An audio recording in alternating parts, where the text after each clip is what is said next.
আসসালামু আলাইকুম। আমার চ্যানেলে আপনাদের সকলকে স্বাগত।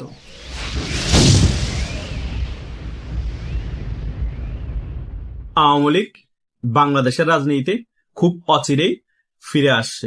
বিভিন্ন টকশোর মধ্যে এবং রাজপথের মধ্যে সকলেই অলরেডি বলা শুরু করে দিয়েছে আওয়ামী লীগের ভালো সময় খুব সন্নিকটে। টকশোর মধ্যে মাসুদ কামালের মতো আলোচকরাও বলছে আওয়ামী লীগকে বিএনপি ফিরিয়ে আনার কোনো প্রয়োজন নেই। আওয়ামী লীগ একটি রাজনৈতিক দল। আওয়ামী লীগ আইনের মাধ্যমে বাংলাদেশের রাজনীতিতে ফিরে আসবে এবং নিজেদের শক্তিমত্তা দেখিয়ে বাংলাদেশের রাজনীতিতে আওয়ামী লীগ ফিরে আসবে।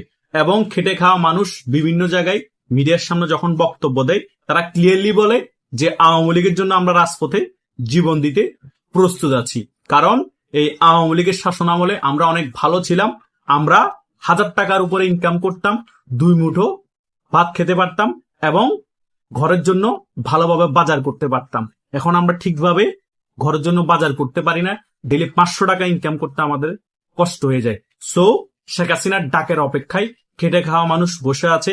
যে সকল টকশের আলোচক আছে তারাও কিন্তু বুঝতে পেরেছে পরিস্থিতি বেগতিক।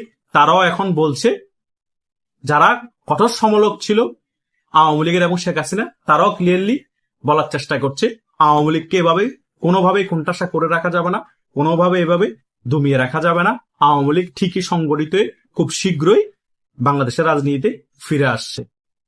এটা বিএনপির জন্য এবং জামাতের জন্য বিশাল বড় একটা বার্তা। বিএনপি ভুল রাজনীতি করছে, জামাতের পাতানো ফাঁদে পা দিয়ে বিএনপির রাজনীতিটাকে ধ্বংস করছে। বাংলাদেশে এখনো 50% উপরে মুক্তিযুদ্ধের পক্ষের শক্তি সমর্থক আছে, বাংলাদেশ আওয়ামী লীগের সমর্থক আছে। সো এত বড় একটি রাজনৈতিক দলকে কতদিন আপনারা কোণঠাসা করে রাখতে পারবেন, কতদিন কার্যক্রম নিষিদ্ধ করে রাখতে পারবেন? সো সেটা হিতে বিপরীত হয়ে যায় এবং হয়ে গিয়েছে। সেই কারণে বাংলাদেশ আওয়ামী লীগ আরো বেশি শক্তিশালী হচ্ছে, আরো বেশি জনপ্রিয়তা অর্জন করছে। একেবারে তৃণমূল পর্যায়ে বাংলাদেশ আওয়ামী লীগের শাখা পোশাখা আছে। খেটে খাওয়া মানুষের কাছে আওয়ামী লীগের জনপ্রিয়তা আছে।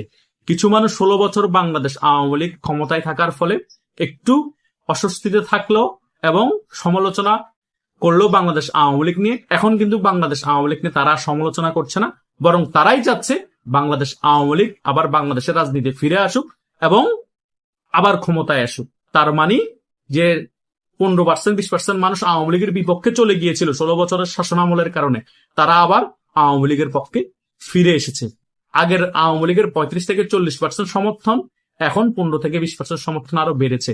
তার মানে 50 থেকে 55% জনগণ এখন আওয়ামী লীগকে ডাইরেক্ট সমর্থন করছে এবং আওয়ামী লীগের পক্ষে এসে দাঁড়ানোর জন্য তারা অপেক্ষা করছে।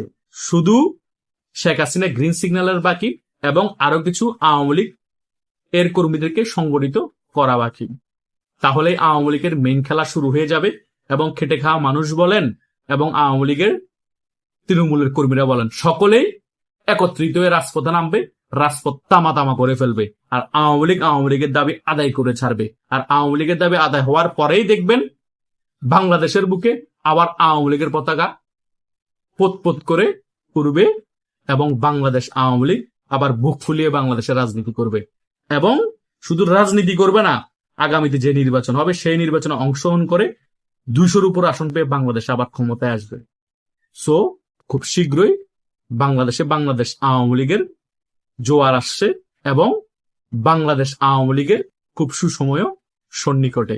এই আওয়ামী লীগকে কেউ আগেও দাবাতে পারে না, ভবিষ্যতে পারবে না। এটাই হচ্ছে বাস্তবতা, কেউ মানুক আর না মানুক। আশা করছি আপনারা সকল কিছু এখন বুঝতে পারছেন আগামীতে কি হতে যাচ্ছে এবং আমি এই আলোচনায় কি বুঝাতে চেয়েছি সেটাও ক্লিয়ারলি বুঝতে পেরেছেন। আশা করছি সকলে আপনাদের মত প্রকাশ করে একটি কমেন্ট করে যাবেন এই ভিডিওর কমেন্ট বক্সে। ধন্যবাদ সকল।